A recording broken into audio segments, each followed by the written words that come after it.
আমরা সত্যিকার অর্থেই দেশীয় পণ্য কিনতে চাই। শেখ হাসিনার পতনের পর তারা কেন জানি একটু নিজেদেরকে সামাল দিতে পারছে। তারা গভীর অপপ্রচার এবং চক্রান্ত করেছেন। তারা বলেছেন বাংলাদেশিদেরকে আর ভিসা না দিতে, ভিসা ইতিমধ্যে বন্ধের প্রক্রিয়া শুরু হয়েছে। তাতে আমাদের কি ক্ষতি হয়েছে? ক্ষতি তো হচ্ছে আপনাদের নিউ মার্কেট বন্ধ আমরা দেখতে পাচ্ছি, আপনাদের ডিপার্টমেন্টাল স্টোরগুলো বন্ধ, আপনাদের হাসপাতালগুলো রোগী শূন্য, হোটেলগুলো লোক নেই। আর আমরা বরং একদিক থেকে ভালোই হয়েছে, আমাদের বৈদেশিক মুদ্রা আর বাইরে চলে যাচ্ছে না, বিলিয়ন বিলিয়ন ডলার টাকা পাচার হতো, সেই টাকা পাচার হচ্ছে না।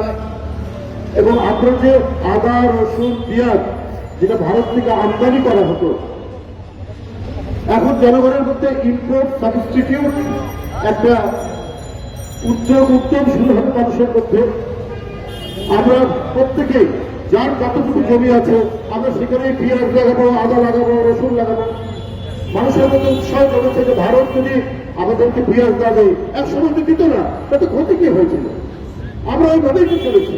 এখন আমরা আরো বেশি করে আমাদের পার্বত্য চট্টগ্রামে প্রচুর আদা হয়, নীলফামারীতে প্রচুর আদা হয়, রাজশাহীতে প্রচুর পেঁয়াজ হয়, পাবনাতে প্রচুর পেঁয়াজ হয়। আমাদের এই পেঁয়াজ উৎপাদন আরো বৃদ্ধি পাবে চারিদিকে।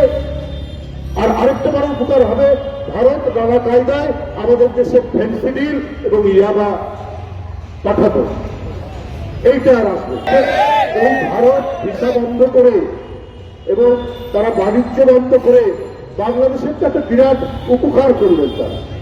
আসলে বন্ধুরা আমার, ওরা হচ্ছে অত্যন্ত হিংসাপরায়ণ, অত্যন্ত সাম্প্রদায়িক।